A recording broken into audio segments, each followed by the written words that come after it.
Good morning, moms. Good morning, busy moms. Good morning. It's your busy mom on the go, Nashira, and I am back here with another video, guys. Okay, so as you guys know, that there is something wrong with my phone stand, and don't worry about it. We're gonna make it work until I get another one, guys. So if you see, we are going to talk a little bit about being homeless in California, and resources, things, places where you can go to get help. So if there's ever any point to where you need help, if you have questions, don't hesitate to ask. Don't think you can't ask, and please don't hesitate to ask. I am in California, so for those of you who don't know, and you can go back and watch some of my old previous videos, and please don't forget to like, comment, and subscribe so that you will be notified when the next video is loaded, okay, guys? And not just talk to people that are near me, but I can talk to people who are near me without really being near me, okay? So I do want to use this platform to help women, and especially moms, because I am a mom of 7. Okay, so let's dive in. I am also a mother of 7 with a bachelor's degree. I am also a mother with a history of raising my nieces and nephew. So that means I've been a mother for a very long time. So I became an aunt, I believe, at 12 or 13. And so really, I had to do everything. So I became a mom / aunt at that age, okay? I'm also a mother that is homeless. I am a mother who has been homeless for 3 years now. And when I tell you it's been a long journey, it's been a long journey. I lost my voucher when I was hospitalized, when I was pregnant with my last baby. And so here it is, 3 years after losing the voucher, that it's so hard to find a place. And why is it? Because it costs so much money to rent here in California. In the Bay Area, deposits are anywhere from $3,500 to $10,000 for a deposit. Yep, I did say $10,000. There are resources that I didn't know about. But now that I know about them, I want to help someone who could be in this predicament, or soon to be, already are, for young moms, mid-age moms, and older moms, okay? Because we never know when something can be taken from us. We never know when we will go through. I don't take things for granted, okay? So you never know when life will hit. You never know. So life just happened to hit me after my mom passed away, after I've had all my children, la-da-da-da-dee, la-da-da-da-da, okay? That's when it happened for me. And I was freaking better. Things are getting better. So, if you find yourself in a place where you need to receive help, you are going through, you are homeless, about to be kicked out, whatever the case may be, as long as you know that you are about to be homeless and out on the street with your children, you can go to Samaritan House. There is a place that you can go to, and the one that I know of, there's a few, and I will get more names, but there's Samaritan House, and I will find the name of the other one in another city. You can go to, there's 2 physical locations. There's one in the city of San Mateo, and then there's one in the city of East Palo Alto. You can go there to the building and you can say, hey, I'm on the verge of being kicked out or already sleeping in my car, but you have to be in the city of San Mateo. The county of San Mateo. You have to already be in the county of San Mateo, and you have to have proof showing that you've been here for a while. If you don't have like a ID or mailing address, you have to have someone write you a letter saying that, yes, you've been in this county all year. Okay?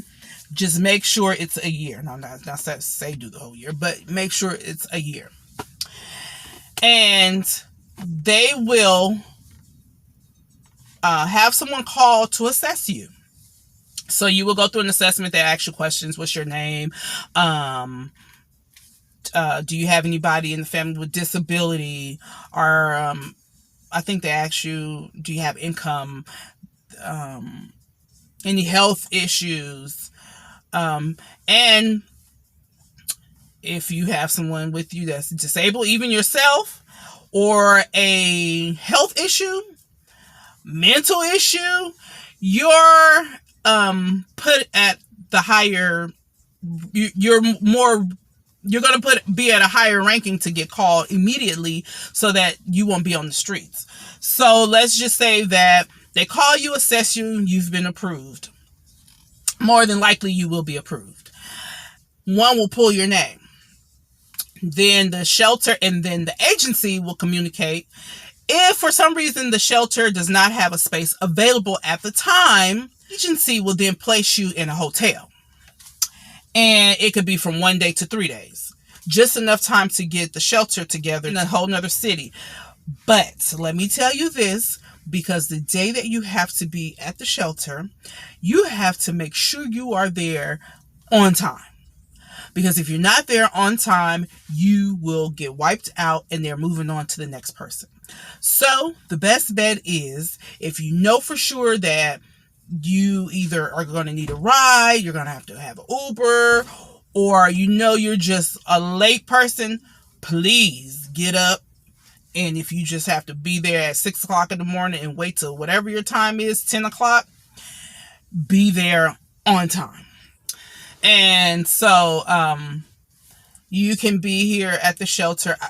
They always change the rules, so I can't really give you a time frame of how long you can be here, because I do know that if you save your money, if you're working, different things allow people to stay here for a longer period of time. So I don't want to say, well, you can be here for a year. I don't want to say you can be here for 4 months, because they do change it. So sometimes you can be here for 60 days, 90 days, and then you have to move on. But with the pandemic, like if there's a stay in place, if you just happen to be here and there's a stay in place, for sure, you will not be kicked out. You will not be put out on the street. I do know immigrants are allowed to be at the shelter. I do know that as well. So there are resources. And then on top of being here, if you don't have any form of income, no food stamps, no pandemic food stamps, there are families and churches and agencies who deliver food here. Now, sometimes they are a little behind on keeping milk and dairy, cheese and eggs, but there are places that are nearby. If you have a car, there are places in nearby cities where you can go and get free food. Let's just say it's your time to go. Let's just say it's your time to go. And you really don't have anywhere to go. You can go to a whole other county and get into their shelter. But within this county, you have to wait at least 60 days before you are placed again into the shelter here in this county. So either you should have some backup income to pay for a hotel, have a car to sleep in. I don't know. But if you are in the shelter and you don't have anywhere to go, my best bet to tell you is to please save money. Saving money at the shelter will allow for you to stay. At this particular shelter agency, it does allow for you to stay. You have to keep your units clean. You know, there are other things to go along with it because it is free and you do have to make it look nice. So you do, for compensating for not having to pay rent, you do have to do chores, this and that. And then when you do get in here, you just let them know that if you work, go to church, kids play sports, you play sports, go to the gym, whatever it is, you let them know that those are things that you have to do so that they can already know the time that you're going to be out, if you're going to be out later than past in curfew, because there is a curfew as well. You have to pass orientation to stay out at the later curfew, to get the internet access. There are things and guidelines, but if you ever find yourself in a position that you need help, please don't hesitate to ask me. Comment down below. Inbox me. As a matter of fact, I'm going to start remembering to put my email, my mailing address if there's any time you need any help, or if you feel like you want to send me a letter to ask for help, whatever the case may be, however personal you want to make it to be, you can definitely do that. I am up for it. Okay, guys, I'm getting ready to end now. Hopefully this helps someone. If I didn't give you enough detail, please don't hesitate to put it down below. I'll talk to you later. Bye.